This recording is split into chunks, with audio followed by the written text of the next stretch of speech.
Hoy vamos a ver en los elementos básicos que nos van a permitir desarrollar el ejercicio de ejecución presupuestal. Mm, Básicamente recuerden ustedes que hemos visto todas las fases del modelo de ejecución presupuestal. En la clase pasada, permítanme ustedes, voy a presentarles, o voy a traer aquí a colación la presentación, pues estábamos analizando justamente la integración de los sistemas presupuestales con otros sistemas de gestión dentro del sector público. Básicamente, el sistema de contratación pública y el sistema de tesorería, y habíamos visto cuáles eran como sus funciones e interacciones. Bien, entonces lo que vamos a realizar es un ejercicio práctico el día de hoy, en el cual lo que buscamos es poder evidenciar cómo funciona el sistema presupuestal y cómo se hace todo el reconocimiento contable de estos procesos. Lo primero que yo quiero mostrarles es un poco una reflexión alrededor de lo que significa cada uno de estos elementos. Em, mm, Recuerden ustedes que en el concepto hemos visto que la idea de apropiación es un monto máximo de presupuesto que se le asigna a cada unidad ejecutora para su respectivo gasto. Entonces aquí en este ejercicio vamos a partir de la idea de que tenemos un monto de presupuesto determinado. Entonces vamos a determinar una cifra pequeña que podamos manejar, que es una cifra de 1.000.000 de pesos. ¿Sí? Entonces aquí tenemos un primer, digamos, elemento, y es el que tiene que ver con toda la dinámica contable. Tenemos una apropiación de 1.000.000 de pesos y la pregunta que tenemos que hacer es cómo ejecutar el presupuesto, es decir, cómo vamos a llegar al final del proceso presupuestal. Eso implica, entre otras cosas, eh, recordar que también tenemos un proceso, además del de apropiaciones, también tenemos un proceso em, eh, de, de evidenciar disponibilidades presupuestales. ¿Listo? Entonces aquí va a haber un segundo elemento en el cual nosotros tenemos que establecer las disponibilidades del presupuesto. Y para poder establecer las disponibilidades presupuestales, recuerdan ustedes que en la sesión pasada yo les hablaba de unos procesos que eran elementales en la gestión. Entonces, ¿esos procesos cuáles eran? El primero de esos procesos tiene que ver con la realización de los estudios previos, o también se denominan estudios de mercado. ¿Mm? Entonces, para poder hacer, digamos, para poder garantizar, para poder jalonar recursos y pasarlos de apropiación a disponibilidades, pues yo lo que tengo que hacer inicialmente son estudios previos o estudios de mercado. ¿Qué son los estudios de mercado? Básicamente los estudios de mercado me permiten establecer la cantidad,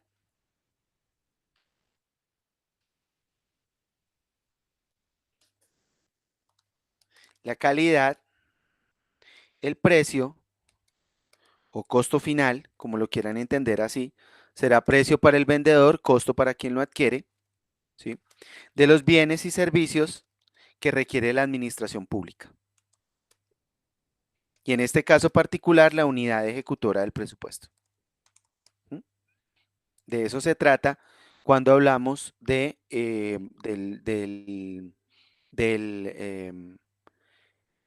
digamos, del contenido de los estudios previos. Entonces, de aquí, ¿qué es importante? Establecer el precio. Es decir, los precios son el elemento fundamental, lo que le cuesta a la administración pública adquirir estos bienes y servicios. Mm, Estos bienes y servicios además están en relación, o sea, no son o no surgen por voluntad, sino que son derivados de la lista de mercado, ¿m? A la que nosotros llamamos Plan Anual de Contrataciones. Ustedes pueden encontrar acá en esta página, a ver si permite guardarla acá, para ponérselas acá. Ustedes pueden encontrar en esta página, ¿sí? un vínculo a los planes anuales de adquisición de todas las entidades públicas, tanto del nivel nacional como territorial. Entonces, ustedes pueden encontrar allí todas las listas de necesidades de mercado. Pues si quieren, miremos un poquito de eso, porque, digamos, aquí tengo la del Ministerio de Industria, Comercio y Turismo, pero básicamente usted puede encontrarla de cualquier entidad, digamos, puede encontrar, por ejemplo, la del DANE, ¿sí? Entonces aquí está el año, la fecha de publicación, el valor total del plan anual de adquisiciones. Fíjense que para el DAN es de 138.000 millones de pesos. Em, Pueden ver el detalle, por ejemplo, que pueden ver qué es lo que está contratando el DANE.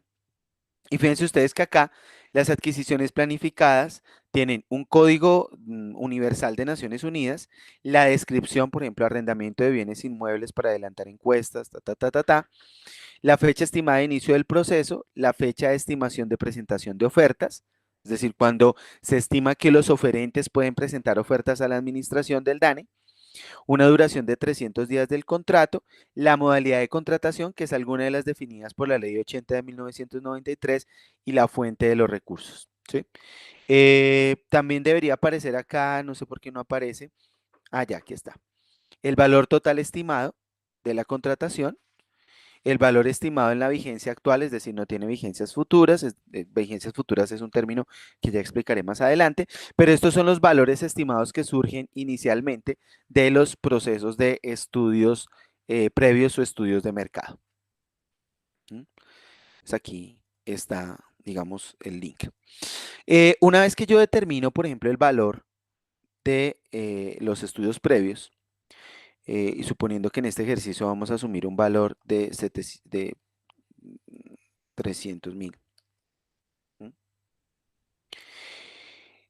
Yo lo que hago es restar estos 300.000 o digamos hacer una operación de acreditación de las apropiaciones, porque finalmente, ¿qué es lo que estoy haciendo yo? Estoy pasando recursos, ¿cierto? De las apropiaciones a las disponibilidades, de tal manera que reduzco el nivel de apropiaciones y aumento el nivel de disponibilidades para poderlo ejecutar. Pero entonces estos son los elementos que requiero para poder hacer el paso de un lado al otro. Una vez que ya tengo las disponibilidades establecidas, es decir, ¿qué es la disponibilidad? La disponibilidad no es otra cosa, digamos que un documento al que yo llamo certificado de disponibilidad presupuestal, es lo que se llama en el argot, como ya lo habíamos visto en la clase anterior, CDP. ¿Mm? Y la fase siguiente está relacionada con eh, el tercer proceso, que es el de comprometer el presupuesto. Entonces, ¿qué significa comprometer el presupuesto?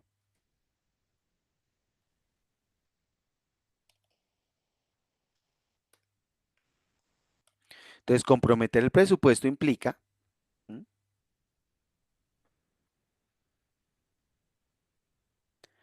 hacer el proceso contractual o desarrollar el proceso contractual. ¿Qué significa o de qué hablamos cuando hablamos del proceso contractual? Significa que aquí vienen unos procesos también. ¿Cuál es ese proceso? El primer proceso es el diseño del proceso contractual,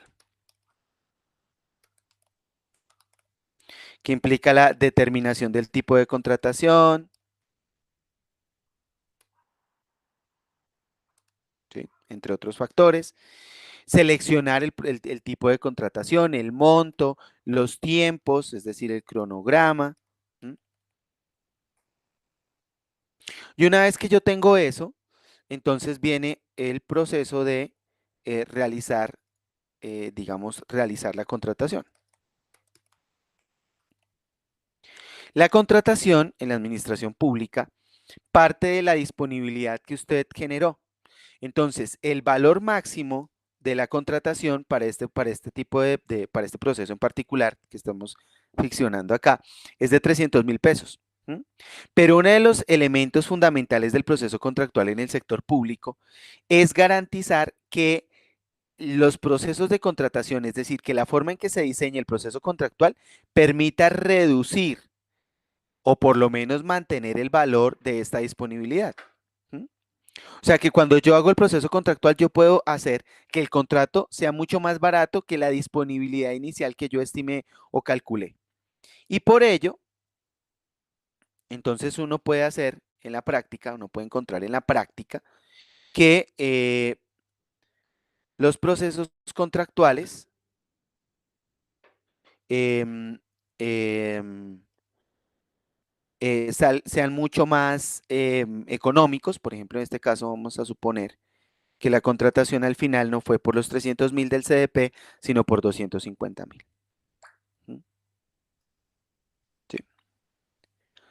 Entonces aquí tenemos, digamos, una ganancia en eficiencia, en economía, que me permite tener 50.000 más disponibles para utilizarlos en otras necesidades que tenga la administración pública. Eso es lo que se llama la aplicación del principio de economía, la aplicación del principio de eficiencia en la administración pública. Y luego viene otro proceso, y es que una vez que se emite el compromiso presupuestal, perdónenme, antes de pasar al otro proceso, antes de el compromiso presupuestal me permite o me obliga a expedir un documento de soporte que se llama registro presupuestal. ¿Mm? ¿Qué es el registro presupuestal? La garantía por parte de la administración pública de que este monto permitirá cubrir todas las necesidades dispuestas en el proceso contractual. ¿Listo? Y luego, digamos, yo tengo, después de que yo formalizo el contrato y expido el registro presupuestal, viene el proceso de ejecución presupuestal. Entonces aquí la ejecución significa que las partes, significa que el contratista cumple con las obligaciones a las que digamos, se suscribió. Esa es la primera parte. ¿Mm? Y una vez que el contratista cumple con sus obligaciones, pues obviamente la administración pública, debe reconocer que se cumple, eso se llama recibido a satisfacción, y con el recibido a satisfacción se asume que, digamos, la administración se obliga a pagar por los bienes y servicios recibidos. Aquí es donde, los decía en la clase anterior, se produce el momento de la causación. Es decir, es en la obligación presupuestal donde se causa el presupuesto. ¿Mm?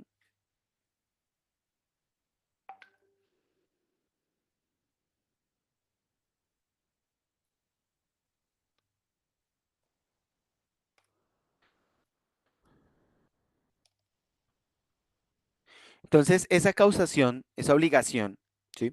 Supongamos que en este ejercicio que el contratista cumplió con todas sus obligaciones. Entonces, al cumplir con todas sus obligaciones, nosotros imputamos la cuenta eh, de las obligaciones y debitamos o acreditamos, perdón, la, la, la, la cuenta del registro presupuestal. Lo que estamos diciendo es que ahora pasa a una fase siguiente en la cual aquí las obligaciones hacen que la administración pública le deba un recurso a un tercero, a ese contratista que cumplió con las obligaciones a cabalidad. Em, y aquí, pues digamos, estas obligaciones implican que hay un proceso de supervisión del contrato, que eso recibió esa satisfacción implican un compromiso también por parte del administrador de que se reciban los bienes y servicios a los cuales se comprometió la administración. Y finalmente, para terminar el ciclo de ejecución, pues tenemos la parte final, que es el pago. ¿Mm? Y esta parte final del pago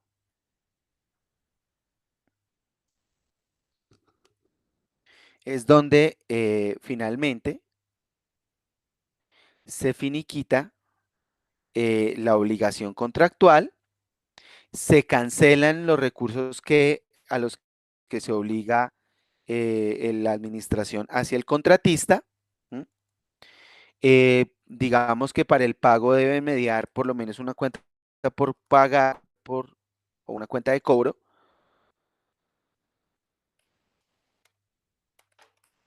Una factura, ¿sí? O factura, pues una cuenta de cobro o factura, podemos decirlo acá. El pago de las obligaciones de contribución social,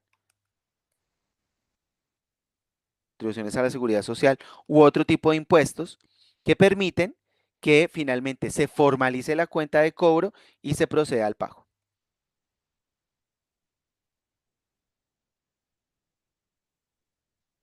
Entonces, aquí se termina como todo el proceso presupuestal. ¿Mm? ¿Qué es lo interesante, digamos, que para el ejercicio que vamos a realizar en clase en un momentito? Lo interesante para este ejercicio es observar dos cosas. Ustedes notan que en cada una de estas cuentas, yo me voy a permitir quitar ya todas estas cositas de acá. En cada una de estas cuentas hay saldos, ¿sí?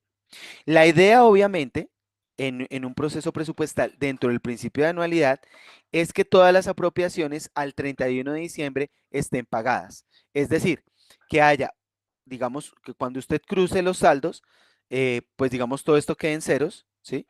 Que todos estos saldos queden en ceros. Y eso hace que el presupuesto se ejecute en su totalidad, pero eso no sucede. Si suponemos que esta es la única transacción que tenemos a lo largo de la vigencia presupuestal, ¿qué tenemos en realidad? Tenemos que en las apropiaciones hay al menos 700.000 pesos de apropiaciones que no sean, de las cuales no se ha dispuesto. ¿Sí? De igual manera, también tenemos 50.000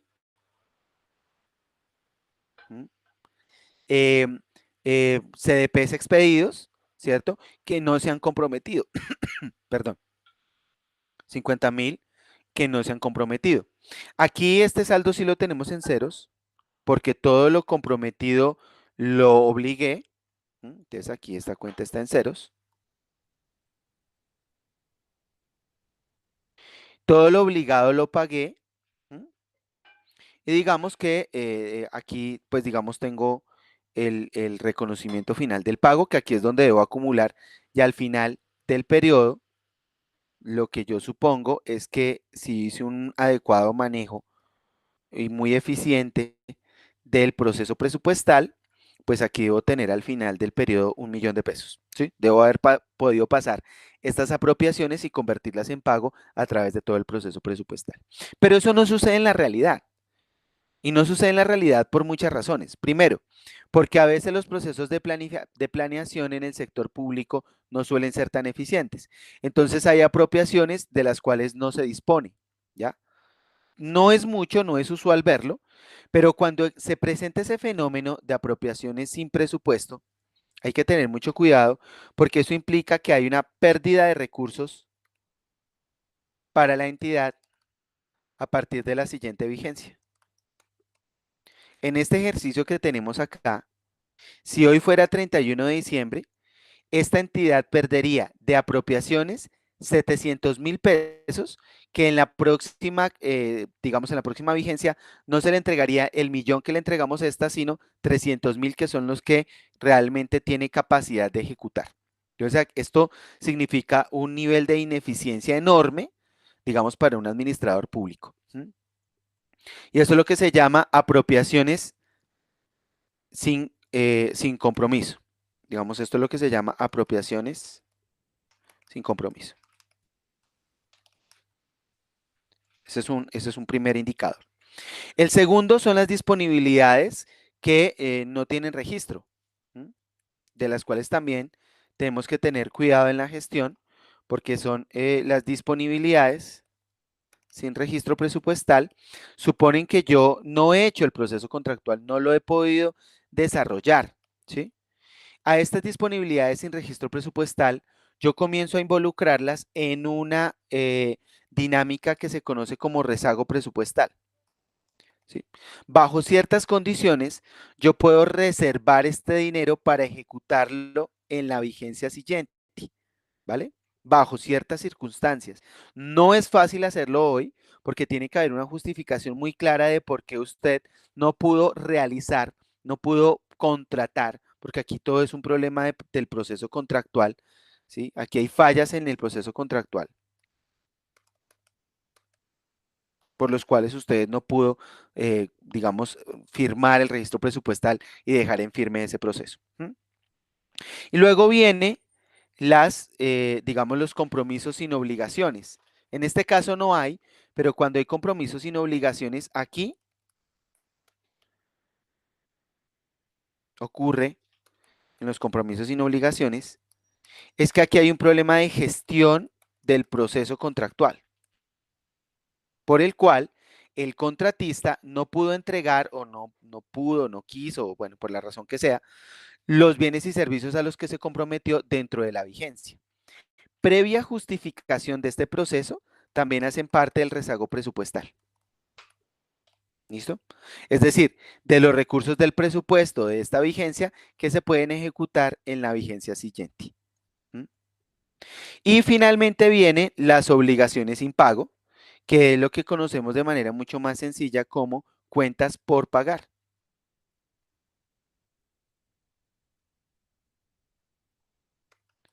Entonces, al corte de la vigencia, al corte del 31 de diciembre, si existen cuentas por pagar, lo mismo, se pasan las demandas de tesorería, solo la tesorería para el siguiente periodo y se paga en la siguiente vigencia. Este es el proceso presupuestal digamos, de alguna manera, lo que nosotros buscamos hacer cuando podemos entender contablemente lo que significa pasar recursos de un lado al otro. Si bien otro proceso contractual, pues lo mismo. ¿Hasta cuántas disponibilidades se pueden expedir? Hasta el total de las apropiaciones. ¿Cuántos registros presupuestales se pueden expedir? Hasta el total de las disponibilidades.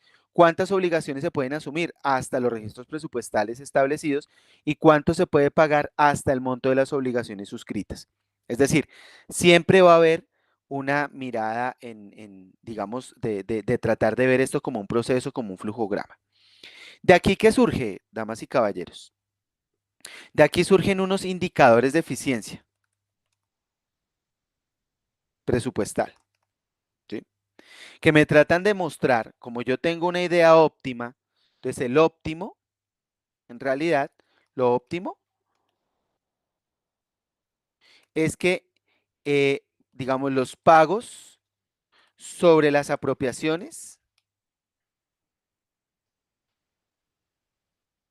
me den un indicador igual al 100%, ¿sí? Ese es el óptimo.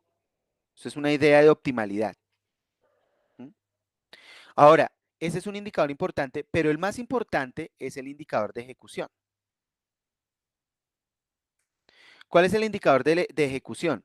El indicador de ejecución relaciona las obligaciones sobre las apropiaciones.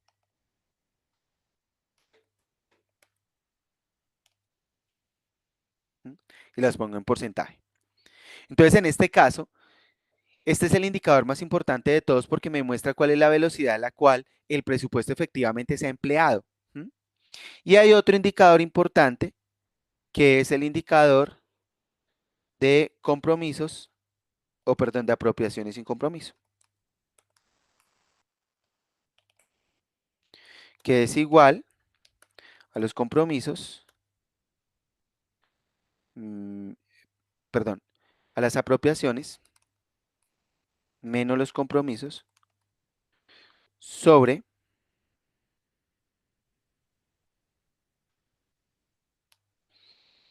el valor de las apropiaciones.